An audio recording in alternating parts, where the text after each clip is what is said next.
Hello guys, আসসালামু আলাইকুম। It's me Farhana Taposhi family vlog. আজকে আমি অনেকদিন পরে আপনাদের মাঝে একটা ব্লগ নিয়ে আসলাম।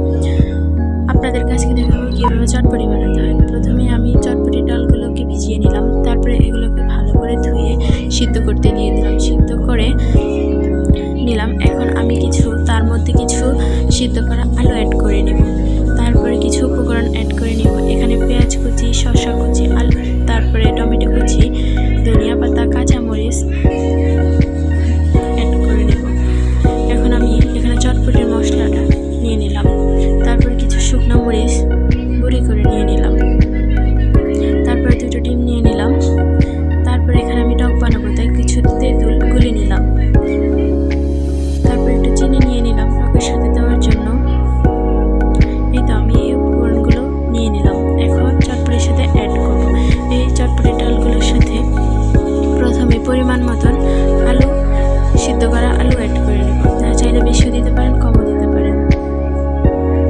তারপর আমি এখানে পেঁয়াজ কুচি অ্যাড করে দেব। এখন আমি গাজর অ্যাড করে নেব।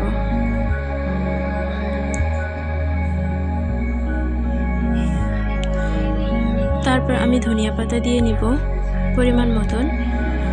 তারপর আমি টমেটো কুচি দিয়ে দিব।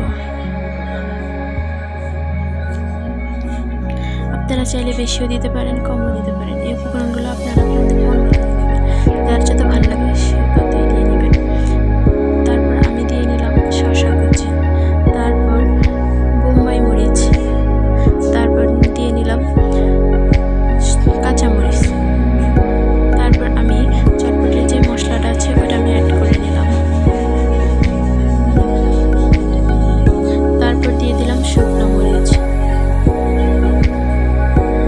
এখন আমার সবগুলো উপকরণ দেওয়া শেষ। এখন আমি ভালো করে এটা অ্যাডজাস্ট করে নেব।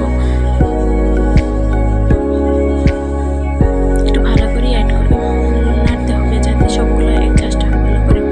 এই হচ্ছে আমার চটপটির ফাইনাল লুক। তারপর আমি দিয়ে দিলাম কিছু ডিম।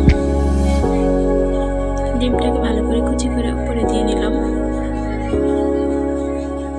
ডিমটা যত বেশি দেন ততই ভালো লাগবে। আপনারা আপনাদের ইচ্ছে মতন দিতে পারবেন। আমি এখানে 2টা ডিম দিয়ে নিলাম। তারপরে আমি একটু নেড়ে নেব ভালো করে।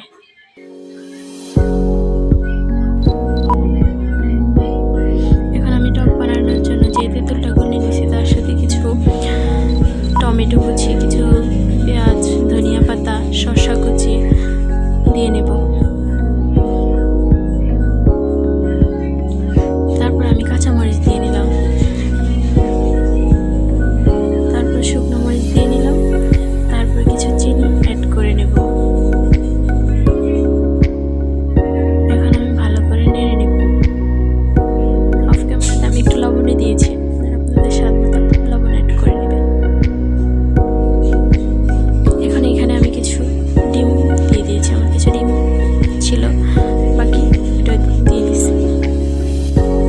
এখন আমি এখানে কিছু চাট মশলা অ্যাড করব যাতে টকটার ফ্লেভারটা একটু ভালো হয়। এখন টকটাকে ভালো করে মশলা এবং চিনি সাথে ম্যাশ করতে হবে।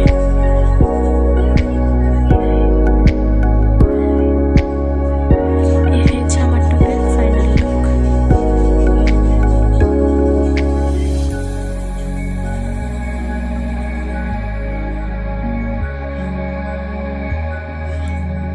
আমার চটপটিও রেডি হয়ে গেল। অবশ্যই ভিডিওটা ভালো লাগলে লাইক, কমেন্ট, শেয়ার, সাবস্ক্রাইব করে পাশে থাকবেন।